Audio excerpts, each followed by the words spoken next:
we came to Arlington, I had an opportunity to practice with a gentleman by the name of Vernon Bowman. My wife was from Miami, Florida, and I was from Springfield, Illinois. And we were sort of wandering around. I really didn't care to go back to Springfield because we became urbanized. We really liked the suburbs, suburban living. I didn't even know where Arlington Heights was when I was up here going to take my residency. We were able to believe it or not, rent a home on Dwyer Avenue, and we became part of the parish. We're all very young kids, just out of college, gung-ho, and ready to meet the world. And did we ever?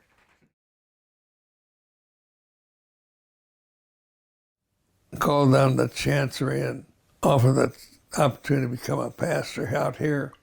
How they picked the location, I don't know. It was just a wheat field. All of this area was truck farming, and the farmers would ship their stuff into the city on the Chicago Northwestern, which ran through the middle of Arlington. And as the town started to grow, so did our parish.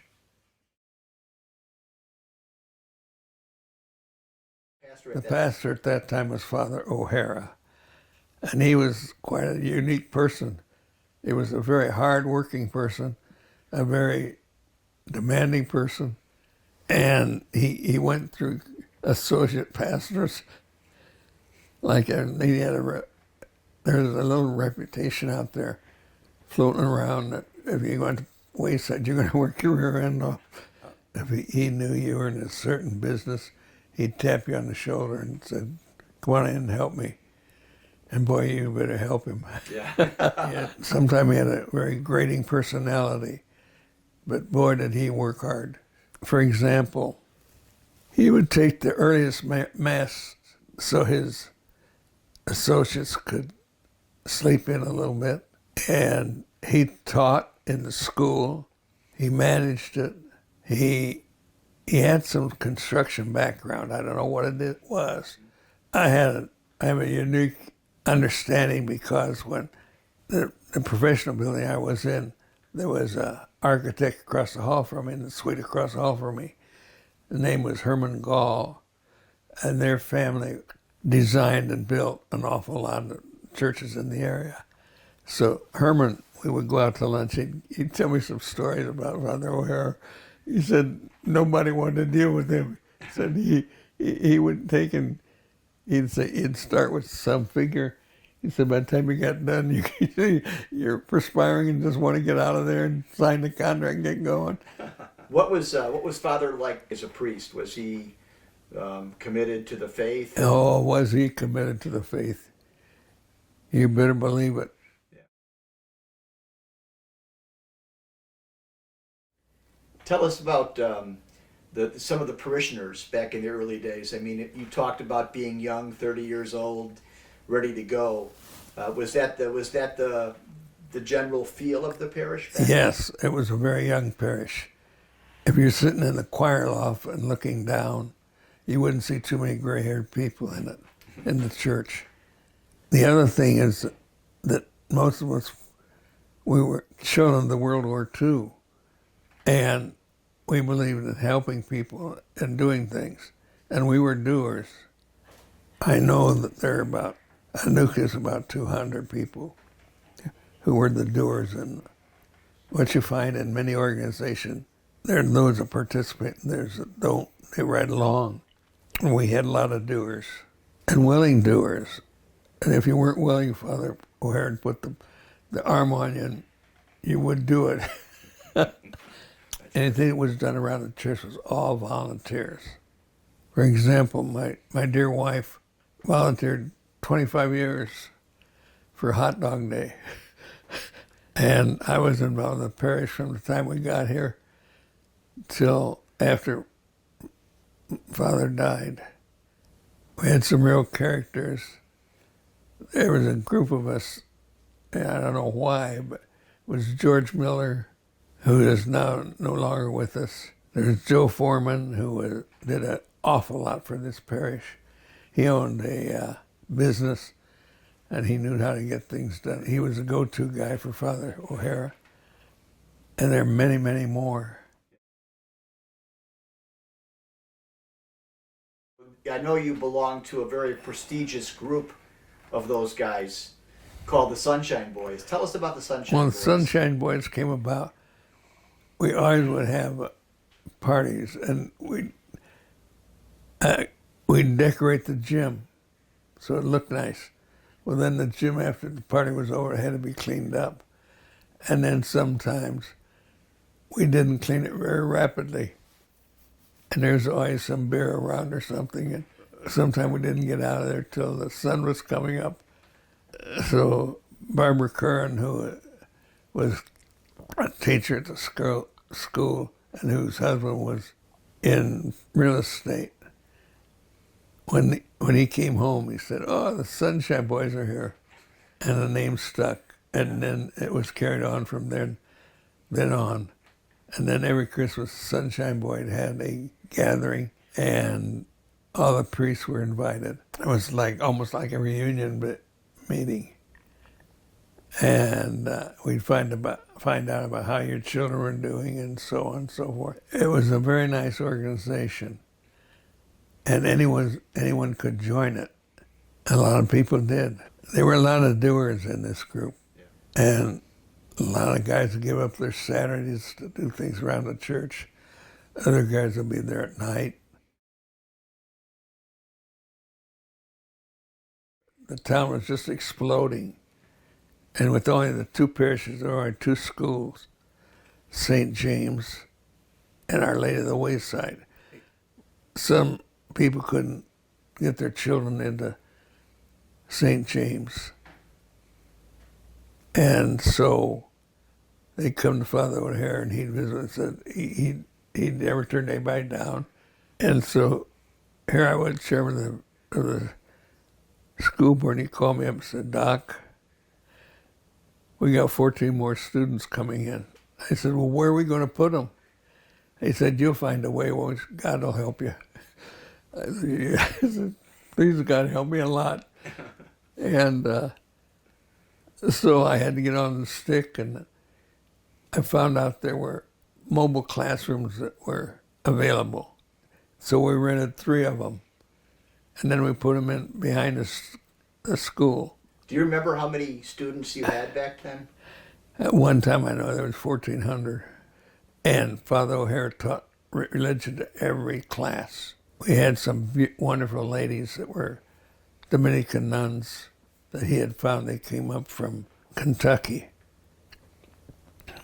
And then when I had these extra 14 students, I had to talk to the mother. Well, she was very pleasant. Said we have to pray a lot. And I said, "Oh, I have been."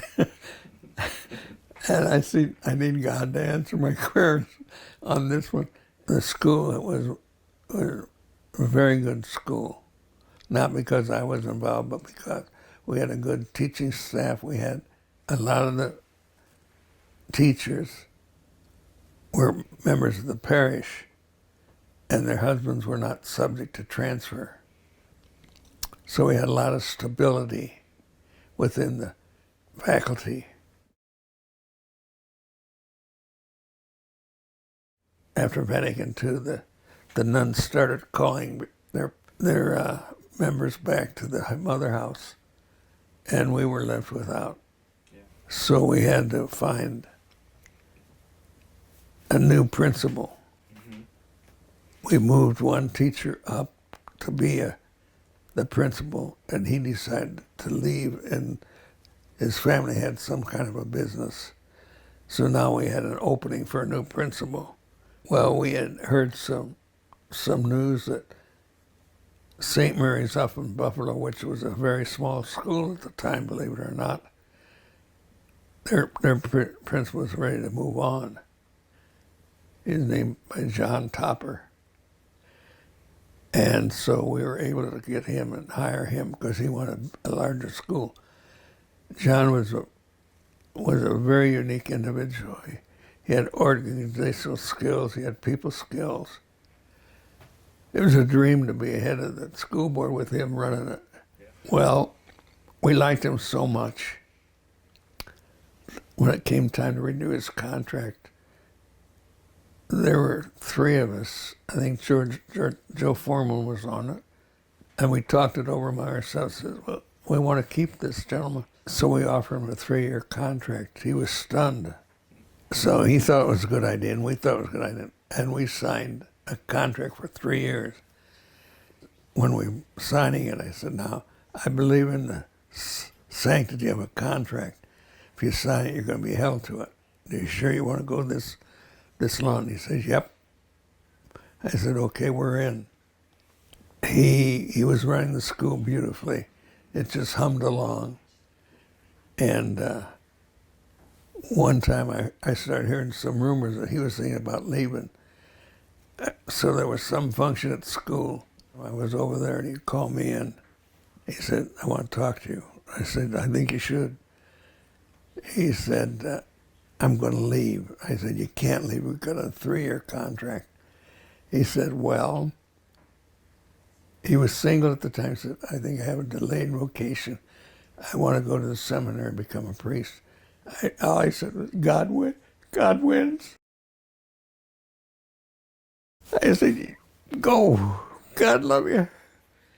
Yeah. He became a Franciscan friar.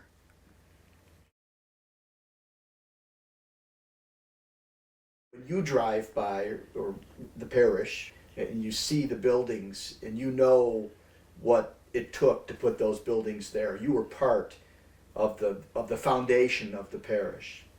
I mean, what goes through your mind when you pass Wayside today? I'm in awe. The campus is huge, but the most thing is when Father O'Hare left us, it was all paid for. We didn't have a big debt. It was all done. Yeah. And the last thing he did for us, the interior of the church wasn't finished. So he donated that with his own money. And then the church was closed for a couple of weeks, and you walk in and here's this beautiful interior. And of course we had, like in the pre-Vatican days, or pre-Vatican II days, the priest always had his back to the congregation. So then we have to pay to have this beautiful altar taken apart and turn it around so he could face the altar. Do you have a favorite memory from all the time you've been with Wayside? Yes, some were good and some were pleasant. When Vatican II came along and they were changing everything, well, you'd go to church a few minutes early, and they would teach you the new songs that were going to be sung with that Mass. And there was one time we were there, and we practiced the songs, and then during Mass, no one would sing it because we didn't have a piece of paper with the words on it or anything. And Father O'Hare turned around and said, I said sing, and his face got red right in the middle of Mass. Then there few people understood what he was doing. One of the other things that happened early on, we started having a sports night. And at that time, all of the baseball players and hockey players and everybody else, football players, they had, after the season was over, they had a second job that their club had sort of set them up with. And some of our members of the parish were salespeople, and they put the hand on these guys and said, come on out. All you have to do is show up and say a few words, and we'll buy you a dinner, and it won't be a chicken dinner. And that was really a big thing. I was a father of 4 daughters. I wouldn't go by myself because the boys weren't invited. And my dear wife, Barbara, said that isn't right. So she went to bed. I don't know how she did it. But the next year, girls were allowed to come in. Those were very pleasant evenings. Yeah, yeah. And it was great for the children, too.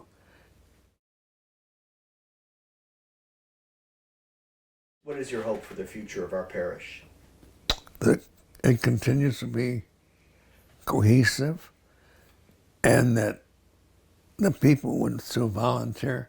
They would participate. That means coming to Mass, sending their children, if they can afford it, to our school, keeping our school open because many Catholic schools are going to be closed.